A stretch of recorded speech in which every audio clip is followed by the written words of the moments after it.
अस्सलाम वालेकुम बेटे, कैसे हैं आप लोग? ठीक है?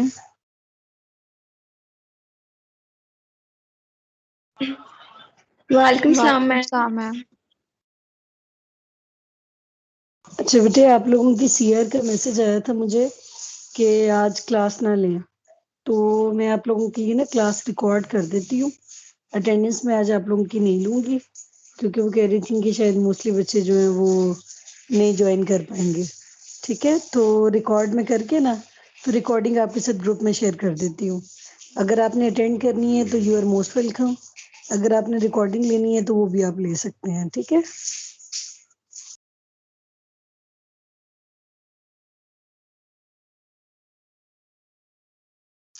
ठीक है बेटे?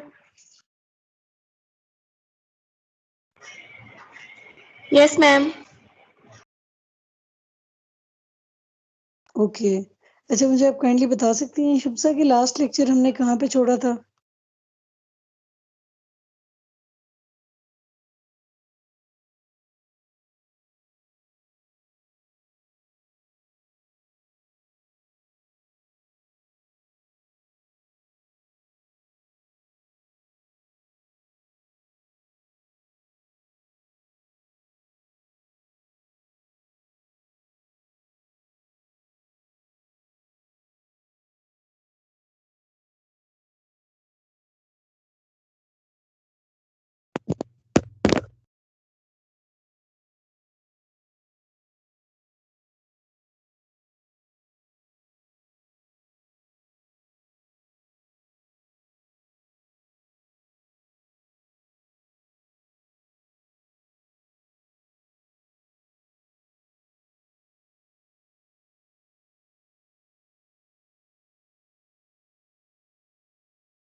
जी बेटे, आप बता सकती हैं कि लास्ट लेक्चर हमने कहाँ पे छोड़ा था?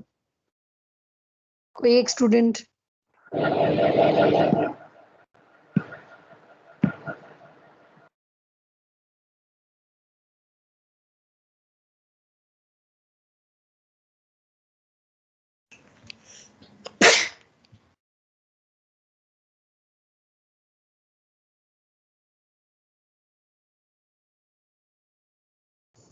मुझे किसी को कुछ याद नहीं है कि लास्ट लेक्चर हमने कहाँ छोड़ा था?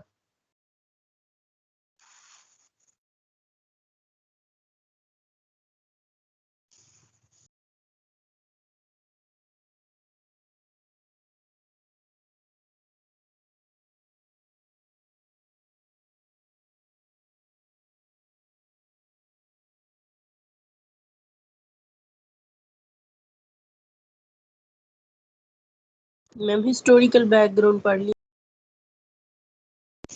जी ठीक है बेटे।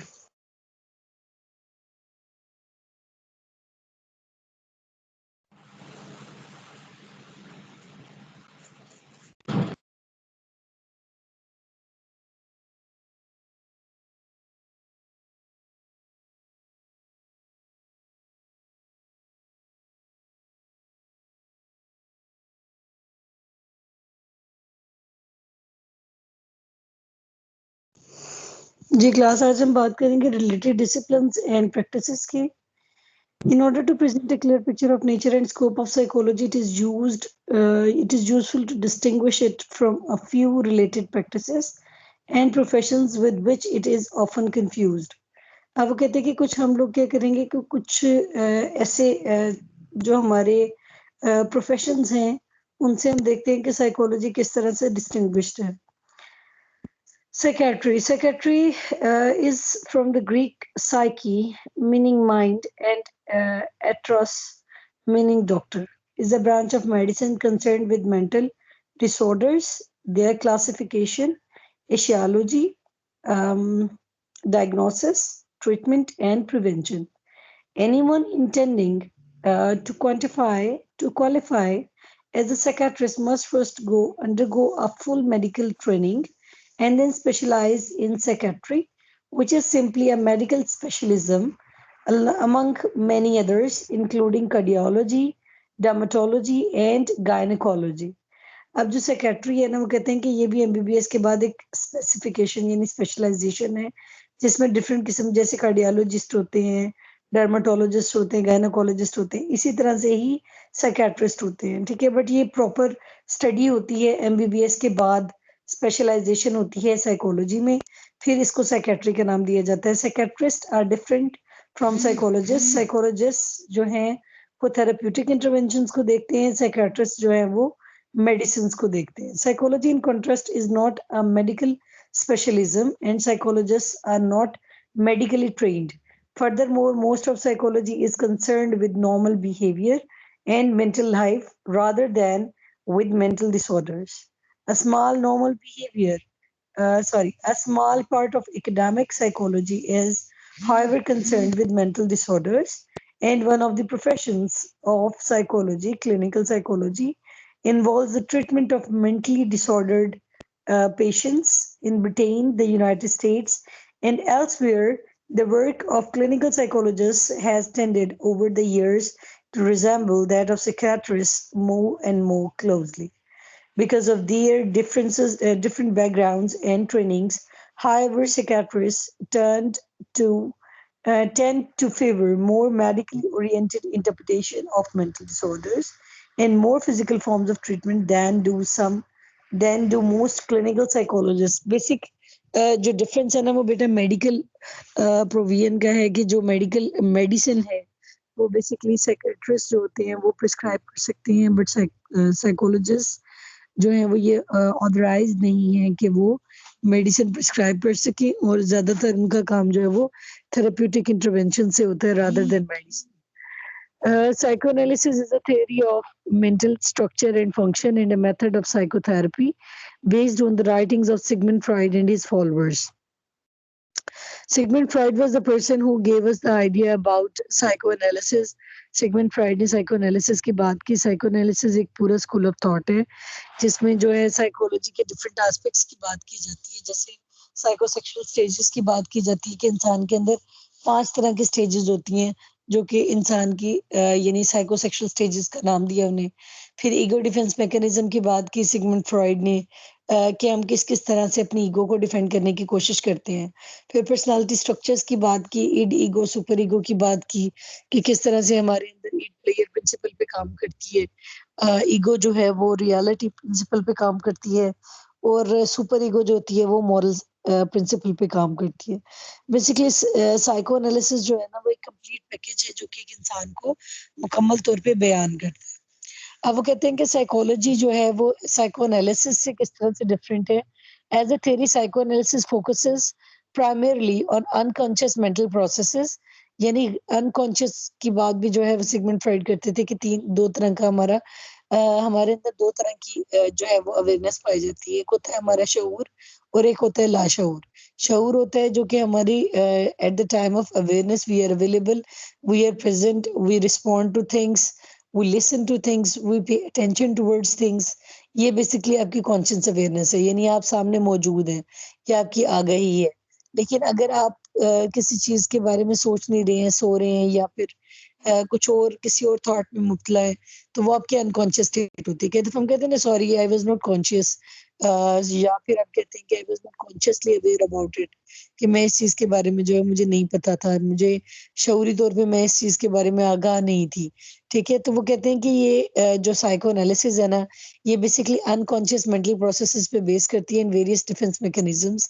जैसे हमने अभी बात की कि हम कई दफा चीजें जो है वो जो हमारे बिटर एक्सपीरियंसेस होते हैं उनको हमारी कोशिश होती है कि हम ज्यादा से ज्यादा रिप्रेस कर सके. As a therapeutic method, psychoanalysis involves a client in 3 or more 50-minute sessions per week for several years. During the analytic sessions, a number of specialized techniques are used to help client uncover repressed thoughts and feelings, understand why they were repressed, and accept them consciously. अब ये कब होता है कि when we usually throw things in a room which is black, ठीक है, हम कई दफा अपने बिटर एक्सपीरियंसेस को ऐसी जगह फेंक देते हैं जहां से हम उसको अपनी कॉन्शियसनेस में लाना नहीं चाहते। लेकिन साइको एनालिसिस में हम 50 मिनट का सेशन देते हैं पर वीक काफी सालों तक, ताकि उन जो वो बिटर एक्सपीरियंसेस हैं या थॉट्स हैं उनको जो है वो कॉन्शियसनेस में लाके खत्म किया जा सके। During the analytical sessions, a number of specialized techniques are used to help the client uncover repressed thoughts and feelings.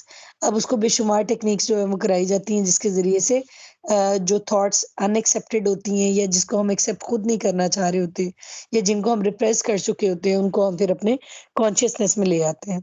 Psychoanalysts are not necessarily trained in psychology or psychiatry. Their training involved undergoing psychoanalysis themselves. यानी जो psycho analyst होते हैं वो ना तो psychology से related इतने होते हैं ना साइकेट्री से, बल्कि उनकी एक्सपर्टीज ही साइको एनालिसिस में होती है। साइको एनालिसिस खुद में एक पूरी थ्योरी है, एक स्कूल ऑफ थॉट है। Conversely, it is also true to say that most psychologists and psychiatrists have no formal qualifications in psychoanalysis, but many of them, especially in parts of continental Europe and third world, are influenced to varying degrees by psychoanalytical ideas and approaches. वो कह रहे हैं कि इसमें overall अगर आप देखा जाए तो कोई साइकेट्री या साइकोलॉजिस्ट जो है वो पर्टिकुलरली जो है वो कोई साइको एनालिसिस की ट्रेनिंग नहीं लेते, लेकिन वो कहते हैं कि कुछ इलाके ऐसे भी हैं जहाँ पे जैसे कॉन्टिनेंटल यूरोप है या थर्ड वर्ल्ड है, ठीक है, वो कह रहे हैं कि ज्यादातर जो है ना वो डिग्रीज भी अब आने लगी हैं, आइडियाज ये जो होते हैं सर्टिफाइड कोर्सेज होते हैं, डिप्लोमाज होते हैं, ये अब किए जाने लगे हैं। Most, though by no means all, British and American psychologists, on the other hand, hold attitudes towards psychoanalysis ranging from indifferent to open hostility. ठीक है जी, ये indifferent से शुरू होते हैं, ठीक है, और ओपन हॉस्टिलिटी तक, यानी बेसिकली एटीट्यूड बताया गया है कि ब्रिटिश और अमेरिकन साइकोलॉजिस्ट और दूसरी तरफ साइको एनालिस्ट, इनका आपस में क्या रहता है कि एक इंडिफरेंस रहता है लेकिन ओपन हॉस्टिलिटी में। ठीक है जी, उसके बाद फिलोसफी की बात करते हैं। Many of the problems that non psychologist assume to fall within the scope of psychology are really philosophical problems. ज्यादातर इश्यूज जो हैं वो फलसफे के हैं। मैंने आपको पहले दिन बताया था कि साइकोलॉजी एक एक्सट्रैक्टेड फील्ड है जो कि फलसफे से निकली है, फिलोसफी से निकली है। There are questions that must be tackled by national argument rather than by experiments or observations of behavior. Although psychology was once a branch of philosophy called mental philosophy, ये हमने बात की थी कि mental philosophy पे जो पहले फिलसफे की जो टाइप थी जहां से साइकोलॉजी की बर्थ हुई वो बेसिकली मेंटल फिलोसफी थी। The psychological offspring has grown up to be quite distinct in its subject matter. वो कह रहे हैं कि अब साइकोलॉजिकल ऑफस्प्रिंग यानी बेसिकली बहुत ज्यादा फील्ड्स जो हैं वो अब निकल आई हैं, और ये सारी की सारी साइकोलॉजी की फील्ड कहाँ से निकली है? फिलोसॉफिकल पेरेंट्स से निकली है, यानी बेसिकली इनकी जो इम्प्लीकेशन है वो फिलोसॉफिकल है। Psychology, in contrast to philosophy, is devoted to empirical questions. That is, questions that can, in practice, at least be decided by observations of real world facts and events. यानी जो कि real world facts और events को देखते हुए जो है वो principles बनाए गए हैं। Some of the traditional problems of philosophy are confusingly tied up with what might at first appear to be psychological issue. The most obvious example is the mind body problem. आप लोगों को mind body dualism theory के बारे में पहले ही पता है कि कुछ लोग कहते थे कि माइंड बॉडी जो है वो दोनों का ही एक रिलेशनशिप है, कुछ कहते थे माइंड ज्यादा इन्फ्लुएंशियल है, कुछ कहते थे कि बॉडी का इन्फ्लुएंस ज्यादा है माइंड पर। This problem relates to the puzzling relationship and apparent interaction between mental experiences and the physical world। ठीक है, वो कहते हैं कि ये जो प्रॉब्लम्स है, बेटे switch off your mic please. ये जो हमने एक माइंड बॉडी डुअलिज्म थ्योरी के बारे में देखा, वो कहते हैं कि ये बेसिकली एक पजलिंग रिलेशनशिप है, apparent interaction between mental experiences and the physical world. और ये हमारे मेंटल और फिजिकल वर्ल्ड के दरमियान में क्या है? एक इंटरेक्शन और रिलेशनशिप है। How can mental experiences such as desires which are entirely immaterial produce physical effects like bodily movements? In other words, how can a thought move a muscle, and how can physical injuries to our bodies produce the non-physical mental experiences we call pains. Basically वो कह रहे हैं कि किस तरह से philosophy किस तरह से है कि वो कह रहे हैं कि किस तरह से हमारे मसल्स यानी हमारी फिजियोलॉजी में तकलीफ होती है तो हम साइकोलॉजिकली इसको पेन को फील करते हैं। यानी हमें पता होता है कि यहाँ पे मुझे दर्द है और दर्द की वजह से आप डिस्टर्ब होते हो। ठीक है, वो कहते हैं कि ये सब क्वेश्चंस जो हैं वो क्या है, फिलोसॉफिकल क्वेश्चंस हैं जिनका ताल्लुक हमारे माइंड से है। यानी फिजिकल क्वेश्चंस शुरू होते हैं और हमारे माइंड तक चलते हैं। A second obvious group of questions which are even more unambiguously philosophical rather than psychological are moral or ethical problems. A branch of philosophy called ethics is devoted to questions of morality and general issues of right and wrong. You all know that कि ethics क्या होते हैं कि these are the moral values जो कि हमें गलत और सही के बारे में बताती हैं. Is it always wrong to tell lies? क्या हमेशा झूठ बोलना गलत है? Is ostensia immoral? Questions of this type, once again, are impossible in principle to answer through empirical observations of behavior and they therefore fall beyond the scope of psychology. वो कहते हैं कि इस तरह के जो सवालात हैं जिनमें philosophical implications नजर आती हैं उनको हम जो है वो साइकोलॉजी की फील्ड में नहीं डालते, वो बल्कि फिलोसफी की फील्ड में रहती हैं। इसी वजह से वो कहते हैं कि one trivial source of confusion is worth commenting on at this point. In Britain, the United States, and many other countries, universities traditionally confer the degree of Doctor of Philosophy, PhD, or DPhil, rather than Doctor of Psychology for advanced studies in psychology. The degree of Doctor of Philosophy is the standard doctoral degree, not only in psychology and philosophy, but also in physics, chemistry, biology, history, archaeology, and most other arts, science, and social science subjects. A person with a doctorate in any subject can legitimately use the title of doctor, but for obscure historical reasons, medical practitioners in the United Kingdom and many other countries are allowed to call themselves doctors, even they do not hold doctoral degrees in any subject. वो कहते हैं कि सबसे बड़ा जो point जो valid point आता है वो ये आता है कि कोई भी सब्जेक्ट है उसमें जब पीएचडी की जाती है तो उसको डॉक्टर ऑफ फिलोसफी इसलिए कहा जाता है क्योंकि जितनी भी सब फील्ड्स हैं जितनी भी फील्ड्स हैं वो ज्यादातर फिलोसफी से निकली हैं, इसलिए एक जेनेरिक टर्म यूज की जाती है जिसे डॉक्टर ऑफ फिलोसफी का नाम दिया जाता है, पीएचडी। ठीक है जी, या फिर इसे डीफिल भी कहा जाता है। ठीक है, जैसे एमफिल होता है। Classification of research and fields of applied psychology, इसकी क्लासिफिकेशन है कि क्लासिफिकेशन किस तरह से साइकोलॉजी को हम डिफरेंशिएट करते हैं। इसको आपको करने की जरूरत नहीं because we have already discussed extensively concerning to the fields which are distinguished from psychology. Now we are going to discuss research methods. This is our chapter number 2. We have completed our chapter number 1, which was introduction, scope, and related disciplines. Now we are going to discuss research methods. Research in psychology, as in any other science, always begins with a question that needs answering. The question may arise from the natural curiosity of this researcher, from a formal theory that generates a testable prediction for or from something puzzling thrown by the findings of previous research. Research का बेटा मतलब ही ये होता है कि किसी already searched phenomena को दोबारा से सर्च करना।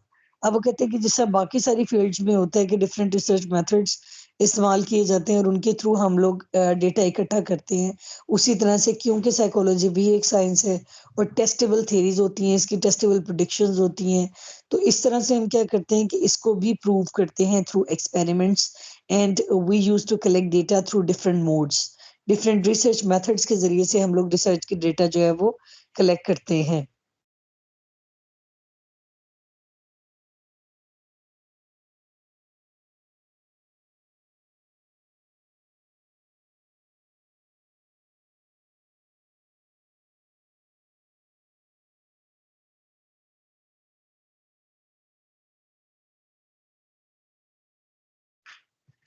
ठीक है जी, इसके बाद हम रिसर्च मेथड्स की बात करते हैं कि जैसे बाकी सब डिसिप्लिन्स के लिए कुछ पर्टिकुलर रिसर्च मेथड्स होते हैं जिनके थ्रू हम लोग क्या करते हैं, डेटा कलेक्ट करते हैं और डेटा को इंटरप्रेट करते हैं, एनालाइज करते हैं।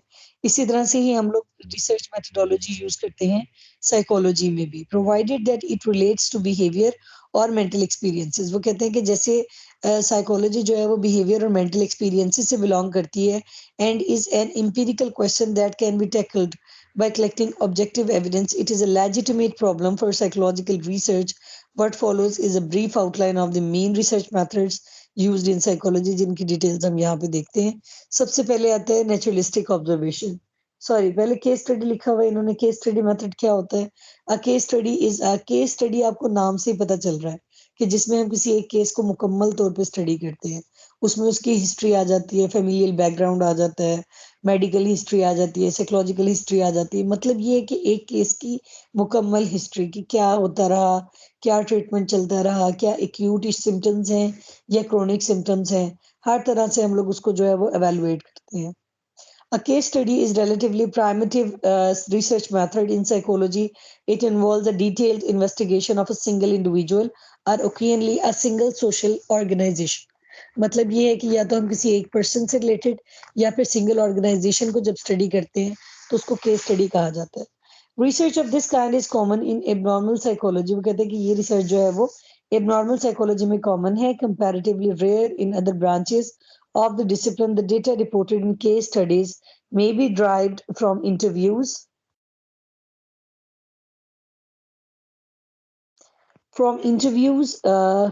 okay, um sorry, it involves a detailed investigation of a single individual or occasionally a single social organization. Research of this kind is common in abnormal psychology and comparatively rare in other branches of discipline. यानी वो कहते हैं कि दूसरी जगहों पे जो है वो इतना नहीं, ये केस स्टडीज जो है वो एबनॉर्मल साइकोलॉजी में इस्तेमाल होती है, क्लिनिकल साइकोलॉजी में इस्तेमाल होती है। The data reported in case studies may be derived from interviews, diaries, case histories, medical records, questionnaires, and other psychometric tests or direct observations of behavior. इस ये सारी चीजें होती हैं, ठीक है। मेंटल स्टेटस एग्जामिनेशन एक पूरा परफॉर्मा होता है कि जिसमें हम लोग देखते हैं कि एक पर्सन जो है उसने पहना हुआ क्या है, उसके कपड़ों में कितने रिंकल्स हैं, उसके बाल सही तरह बने हुए हैं या नहीं बने हुए हैं। उसके अपीयरेंस पे बात की जाती है कि जब वो पर्सन हमारे सामने आया तो उसकी अपीयरेंस कैसी थी, उसका एटीट्यूड कैसा था, उसका बोलने का अंदाज किस तरह का था, और जो टेस्ट मैंने उसको दिए क्या वो ठीक तरह से उन टेस्ट को परफॉर्म कर पाया या नहीं कर पाया। तो इस तरह से मुकम्मल एक डिटेल होती है जब हम केस स्टडी जो है वो लेते हैं और केस स्टडी मेथड को एम्प्लॉय करते हैं। The findings of case study method can be interesting and valuable, but they often suffer from problems of generalizability because one individual's response to a particular treatment is not necessarily the same as another's. Obviously, her person के अंदर experiences different होते हैं। बाज लोग जो होते हैं वो काफी वावेला मचाने वाले होते हैं। मैं एक एग्जांपल दे रही हूँ कि जैसे जस्ट सपोज कि अगर किसी को सर में दर्द है तो कुछ लोग तो बड़ा बढ़ा चढ़ा के बताते हैं मेरे सर में दर्द है और ये हो गया वो हो गया। लेकिन कुछ लोग जो हैं वो दर्द को बड़े आराम सुकून से इंड्योर करते हैं, चुप रहते हैं, खामोश हो जाते हैं। ज्यादा तबीयत खराब हो तो ज्यादा खामोश हो जाते हैं। तो वो कह रहे हैं कि इसी तरह से हम लोग क्या करते हैं, जब एक पर्टिकुलर ट्रीटमेंट होता है उसको हम जनरलाइज नहीं कर सकते, और ये केस स्टडी का ड्रॉबैक है। अगर आपसे पूछा जाए कि केस स्टडी मेथड का ड्रॉबैक क्या है, तो आप कहेंगे कि इसके जो रिजल्ट्स होते हैं वो जनरलाइजेबल नहीं होते, क्योंकि केस स्टडी एक सिंगल सब्जेक्ट ये सिंगल इंडिविजुअल बेस्ड केस है। यानी एक ही पर्सन को या एक ऑर्गेनाइजेशन को देखा जाता है। तो जरूरी नहीं है कि जो एक पर्सन है वैसे ही दूसरा पर्सन भी हो। पांचों उंगलियां जैसे हाथ की बराबर नहीं है, इसी तरह से we all are individually different. जब हम इंडिविजुअली डिफरेंट होंगे तो हमारी प्रॉब्लम्स भी डिफरेंट होंगी और उनके सोल्यूशन भी डिफरेंट तरीके से ही निकलेंगे। The accumulation of evidence from a number of case studies, especially if they are reported by individual investigators, can sometimes mitigate this problem for more। अच्छा ठीक है। अब वो कहते हैं कि ये क्या होता है कि हर पर्सन के अंदर इसका एक्सपीरियंस डिफरेंट होता है। फिर हम बात करते हैं नेचुरलिस्टिक ऑब्जर्वेशंस की। नेचुरलिस्टिक ऑब्जर्वेशन का मतलब भी ये है कि मुशाहिदा करना एक कुदरती माहौल में, ठीक है। अब वो कहते हैं कि naturalistic observation less commonly used in certain areas of developmental and social psychology. They involve careful observations and recordings of the behavior of animals or people in their natural habits. ये तो आपको पता है कि हमने बिल्कुल स्टार्ट में यानी at the beginning of our historical background we have discussed that psychology was later on called as as the science of behavior, and before that it was considered as soul and mind. Then अब वो कहते हैं कि क्योंकि behaviour पे base करती है, तो हम लोग नेचुरलिस्टिक ऑब्जर्वेशन में किसी के बिहेवियर को ऑब्जर्व करते हैं. They involve careful observations and recordings of the behavior of animals or peoples in their natural habitats. Means जहाँ पे वो रह रहे हैं उसी habitat में, उसी मस्कन में उनको observe करना. Unlike case studies, which typically include data from interviews and psychometric tests, naturalistic observations are generally non-interactive in as much as the investigator tries to avoid influencing the behavior that is being observed. अब वो कहते हैं कि naturalistic observation जो होती है ना, ये नॉन इंटरेक्टिव होती हैं, क्योंकि ये जैसी होती हैं वैसे करना होता है. आप अक्सर देखो ना, तो नेशनल ज्योग्राफिक पे चैनल पे अक्सर डॉक्यूमेंट्री चल रही होती है जिसमें एक शेर जो है वो हिरन का शिकार कर रहा है. ऑल्दो कि रिसर्चर देख रहा है, कैमरा कैप्चर कर रहा है, लेकिन स्टिल वो जो है वो उस नेचुरल सेटिंग को नहीं हिलाते. उनका काम है वहीं से डेटा गैदर करना. तो वो नेचुरलिस्टिक ऑब्जर्वेशन की type. Naturalistic observations are often open-ended and exploratory in spirit. यानी बेसिकली जो naturalistic observation होती है ये open-ended होती है. अगर इसमें आप क्वेश्चंस देखते हो या फिर आप एक्सप्लोर कर रहे हो तो वो बियॉन्ड द लिमिट है, आप उसको लिमिटाइज नहीं कर सकते. But they are sometimes useful for answering specifically focused questions. The range of psychological phenomena for which this method of research is suitable is rather limited, although where it is applicable is often yields important findings about everyday behavior in natural environments, and it can sometimes serve as useful corrective to the findings of artificial laboratory studies. Basically वो कह रहे हैं कि this is the generated observation जो कि आप किसी natural setting में करते हैं. इसको आप आर्टिफिशियल लेबोरेटरी सेटिंग भी कह सकते हैं, ठीक है, जहाँ पे आप क्या कर रहे हैं कि वैलिड रिजल्ट्स जो हैं वो कलेक्ट कर रहे हैं. इसके बाद सर्वे रिसर्च आ जाती है. सर्वे आप सबको पता है कि दिस इज ओपिनियन पोल, कि जहाँ पे आप लोगों की राय लेते हैं. सर्वे का मतलब होता है राय आमा. ये आप डिफरेंट तरीके से ले सकते हैं, क्वेश्चन आयर्स के थ्रू ले सकते हैं, इंटरव्यूज के थ्रू ले सकते हैं. आपने अक्सर देखा होगा जब हम इंटरनेट एक्सप्लोरर खोलते हैं या कोई यूट्यूब चल रही होती है तो कई दफ़ा ना प्रोडक्ट्स के बारे में आता है कि आपने कौन सा प्रोडक्ट सबसे ज़्यादा यूज़ किया है और उसके बारे में कहाँ सुना है, गूगल पे सुना है, फ्रेंड्स से सुना है, या आपने सोशल मीडिया अकाउंट से सुना है. तो ये बेसिकली सर्वे होता है कि आप किसी भी चीज़ की, किसी प्रोडक्ट की जो है वो अफेक्टिविटी चेक करने के लिए करते हैं, तो वो सर्वे होता है. तो सर्वे रिसर्च भी एक मेथड है जिसके जरिए से हम साइकोलॉजी में रिसर्च जो है वो कंडक्ट करते हैं. सर्वे research is useful for investigating psychological phenomena in specific sections of a population or in different populations. When it is confined to single populations, it usually involves comparisons between groups defined with demographic variables such as age, sex, social class, education, marital status, ethnic identity, and geographical location. It is used in particular to answer questions about the incidence, prevalence, and distribution of mental disorder, behavior patterns, attitudes, opinions, beliefs, and personality characteristics. The most common sources of data in survey research are interviews and questionnaires. ठीक है जी, ये basically होता है हमारा सर्वे research method. To ensure that the individual studied are truly representative of the population groups to which they belong, survey researchers use sophisticated method of sampling. Sampling के through हम क्या करते हैं, रिसर्च जो है वो कंडक्ट करते हैं, सर्वे जो है वो कंडक्ट करते हैं. आपने देखा होगा कि जब इलेक्शंस होते हैं तो यूनियन काउंसिल्स डिवाइड होती हैं, ठीक है, कि हर यूनियन काउंसिल में से डिवीजन की जाती है. सर्वे जो किया जाता है, जो इलेक्शन होते हैं, जो वोट कास्ट किए जाते हैं, वो बेसिकली डिवाइड किए जाते हैं कि ये इस यूनियन के होंगे, ये इस यूनियन काउंसिल के हैं, ये इनके अंडर आते हैं, ये इस यूसी के अंडर आते हैं. तो ये बेसिकली क्या है, this is survey research by the method of division in. ये आइडियल मेथड होता है, ठीक है, कि जिसमें हम क्या करते हैं, जियोग्राफिकल डिवीजन कर लेते हैं, एज की बेस पे हम ग्रुप अलग अलग कर लेते हैं, जेंडर की बेस पे अलग अलग कर लेते हैं, सोशल रोल की बेस पे अलग अलग कर लेते हैं. जैसे पेरेंट्स हैं, उन पे कोई रिसर्च कर रहे हैं हम लोग, उनसे अगर सर्वे करवा रहे हैं, स्टूडेंट से करवा रहे हैं, फीमेल से करवा रहे हैं, मेल से करवा रहे हैं, सो सर्वे जो है ना वो वेरी करता है इसमें साइकोलॉजी में. और इसके अलावा आप नेचुरल सेटिंग्स में भी देखो तो नेचुरल साइंसेज में भी सर्वे का मेथड यूज किया जाता है, बट उसकी डोमेन्स डिफरेंट होती है. फिर हम बात करते हैं कुछ एक्सपेरिमेंट्स एंड कोरिलेशनल स्टडीज की.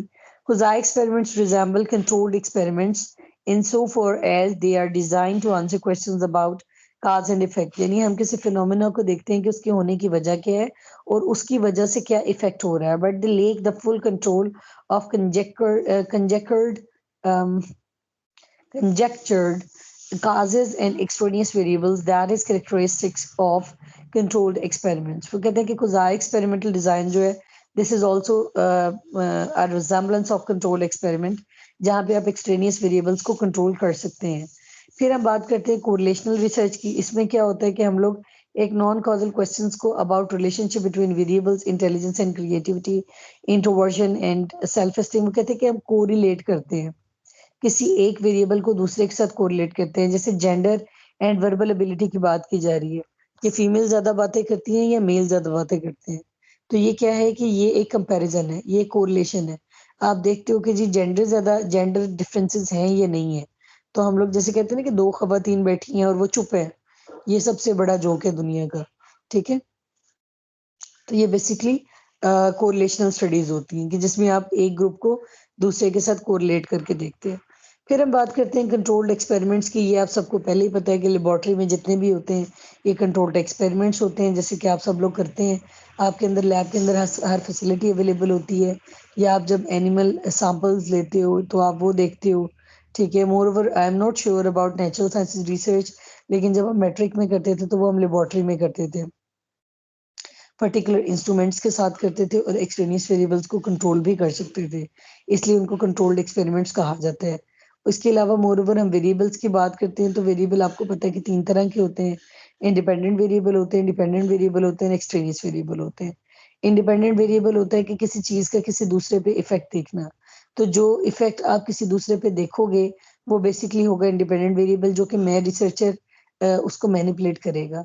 डिपेंडेंट वेरिएबल होता है कि जिसके ऊपर इफेक्ट देखना होता है. यानी जैसे मैं अब आपको इस टाइम पढ़ा रही हूँ, आई एम इंडिपेंडेंट वेरिएबल, और आप जो पढ़ रहे हो you are the dependent variable. कि आपके ऊपर जो है वो मैं कोई ट्रीटमेंट अप्लाई कर रही हूँ, मैं आपको पढ़ा रही हूँ, आपको लेक्चर समझा रही हूँ, तो मैं इंडिपेंडेंट वेरिएबल हूँ. और आप क्योंकि समझ रहे हैं, आप कंज्यूम कर रहे हैं, तो वो डिपेंडेंट वेरिएबल होगा. इसके बाद बात करते हैं एक्सट्रेनियस वेरिएबल्स की. एक्सट्रेनियस वेरिएबल्स होते हैं बैरूनी वेरिएबल्स, बैरूनी मुतगय्यरात, जैसे आवाज, शोर. ठीक है, इसके अलावा internet connectivity is also extraneous variable. More over you can say that कि वो वेरिएबल जो कि किसी भी तरह से आपके रिजल्ट को इफेक्ट करते हैं उनको हम एक्सट्रेनियस वेरिएबल्स का नाम देते हैं. In psychology experimental control is usually achieved through randomisation. यानी हम क्या करते हैं कि ग्रुप्स को रैंडमली असाइन करते हैं कि कोई भी ग्रुप जो है, कोई भी इंडिविजुअल जो है, उसके अंदर प्रोबेबिलिटी पाई जाए कि उसको इक्वल चांस मिले कि वो इंडिविजुअल जो है वो सिलेक्ट हो सकता है रिसर्च कंडक्शन के लिए. फिर सम की कॉन्सेप्ट्स हैं, इसको करने की जरूरत नहीं है. एक्सपेरिमेंटल कंट्रोल ग्रुप्स हैं. फिर स्टैटिस्टिकल सिग्निफिकेंस है, this is not necessary for you. Here our second chapter is also complete. अल्हम्दुलिल्लाह आज हमारा सेकंड चैप्टर भी कंप्लीट हो गया है. इंशाल्लाह ताला आप नेक्स्ट चैप्टर्स जो हैं वो हम अपनी नेक्स्ट बुक से करेंगे, और उम्मीद है कि आपको समझ आ गई होगी. आप लोग बल्कि बेटा कोशिश कीजिएगा कि इसको बार बार रीड आउट कीजिएगा. रिकॉर्डिंग आपके पास ग्रुप में अवेलेबल है. अगर कोई स्टूडेंट भेजना चाहता है they can send to their friends. 43 attendees हमारे पास इस वक्त मौजूद हैं, तो आप लोग आराम से इसको बैठ के सुनिएगा, और जो चीज़ समझ में नहीं आएगी we will discuss in our class, but make it sure कि आप इसको पढ़ के आए. तो मैं किसी से कुछ भी किसी भी वक्त पूछ सकती हूँ. बेसिकली मैंने आपके 2 चैप्टर्स कंप्लीट करवा दिए हैं, तो किसी भी वक्त जो है वो मैं आपसे इससे रिलेटेड क्विज भी ले सकती हूँ, ओरल कोई भी एक्टिविटी करा सकती हूँ. तो इसलिए आपने इस चैप्टर को अच्छे तरीके से प्रिपेयर कर लेना है. नेक्स्ट क्लास में हम चैप्टर नंबर 3 स्टार्ट करेंगे, और उससे नेक्स्ट वीक में मैं आपसे पहले ये दोनों चैप्टर्स सुनूंगी. आपका ओरल क्विज होगा, रोल नंबर वाइज आपकी एक्टिविटी होगी. उसके बाद जो है वो मैं नेक्स्ट चैप्टर आपका जो थर्ड चैप्टर है वो स्टार्ट करूंगी. सॉरी, थर्ड चैप्टर सुनूंगी. पहले आपका फर्स्ट और सेकंड होगा, उसके बाद आपका थर्ड चैप्टर जो है वो सुना जाएगा. आई थिंक आपकी नेक्स्ट क्लास किस दिन है बेटे, जरा बताइएगा. फ्राइडे को.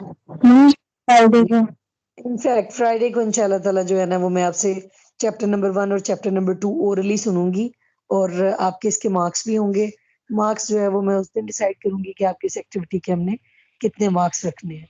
हर चैप्टर जब आप कंप्लीट कर लिया करेंगे तो फ्राइडे को जो है वो आपका ओरल क्विज हुआ करेगा उस चैप्टर का। ठीक है बेटे, अपना ख्याल रखिएगा। अटेंडेंस आप लोगों की मैंने देख ली है। फिर भी आपकी सीआर किधर है? आमना अवेलेबल है? आमना क्यों दे? आमना बेटा रोल नंबर जो है ना वो कॉल कर लो, रोल नंबर 1 2 ऑनवर्ड, जिस तरह आप बोलते हो, रोल नंबर 1 2 3 4 इस तरह से आप कॉल कर लो। और जो एब्सेंटीज हैं सिर्फ वही जो है वो हम बेशक इस ग्रुप में शेयर कर दो, बेशक व्हाट्सएप में शेयर कर दो, लेकिन यहाँ पे जो जो बच्चा अटेंडेंस अपनी मार्क करता जा रहा है, आमना आप बोलते जा रहे हो, उसके बाद जो भी जितने भी स्टूडेंट्स हैं दे कैन लीव। बेटे चैट बॉक्स में अटेंडेंस ड्रॉप मत कीजिए। आमना बोलती हैं तो ध्यान से सुन लीजिए, और आप लोग प्रेजेंट बोल के you can leave the class. दुआ में याद रखिएगा बेटे, अपना ख्याल रखिएगा। अल्लाह पाक हम सबको अपनी अमान में रखें। अल्लाह हाफिज। अल्लाह हाफिज। क्लास में अटेंडेंस लगाने लगी हूँ, सब लगा ले। Roll number 2, roll number 8, Present. Roll number 9, Present. Roll number 11, roll number 12, Roll number 11 present. ठीक है। Roll number 12, roll number 13, Present. Roll number 14, Present. Roll number 15, Present. 16, Present. 17, Present. 18, Present. 20, 21, 22, Present. 22. 23 और 24, Present. 21. Present. Amna. ठीक है। 24, 25, Present. 25. 26, Present. 26. 27, Present. 28, Present. 29, Present. 30, Present. 31, 32, 33, Present. 34, Present, ma'am. 35, Present. 36, Present. 36. 37, Present. 38, 39, 40, Present. 41, 38. Present. 38. Present.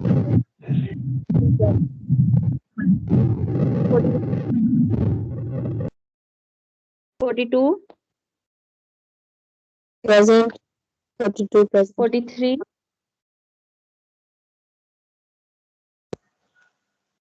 44, 43. Present. ठीक है, ठीक है, 43. Present. ठीक है। 44, 45, 46, Present. 47, Present. 48, Present. 49, Present. 50, Present. 51, 52, Present. 51 भी प्रेजेंट है, 52 भी प्रेजेंट है, हाँ जी 51 प्रेजेंट है। ठीक है। 53, present. 54, 55, present. 56, 57, present 57। 58, Present. 59, 60, Present. 60. 61, Present. 62, Present. Present. 62. 63. Present. 63. Present. ठीक है, अभी Amna roll ऊपर number 12 present. Amna 45. 45. ठीक है, रोल नंबर 12 और 45 आपकी हो गई है। हमने एब्सेंटीज के नाम बोल दो। Roll number 2, 20, 24, 32, 39, 44, 47, 49, 54, 56 and 59. Amna 32 Amna present। 49 present. Laiba का मैसेज आया है, वो कह रही नेट इशू है। ठीक है, 32 और कौन है? 47. 49 present. ठीक है, हो गई 47 present. हो गई। चले अब सारे क्लास लीव करते हैं।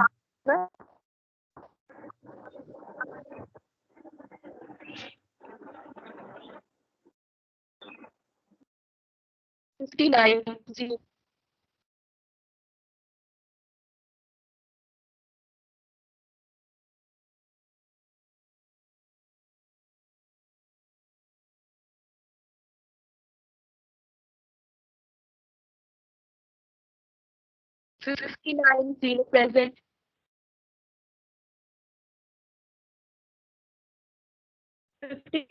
मेरा जी ठीक है Zeenat, thank you Amna, Allah Hafiz everyone.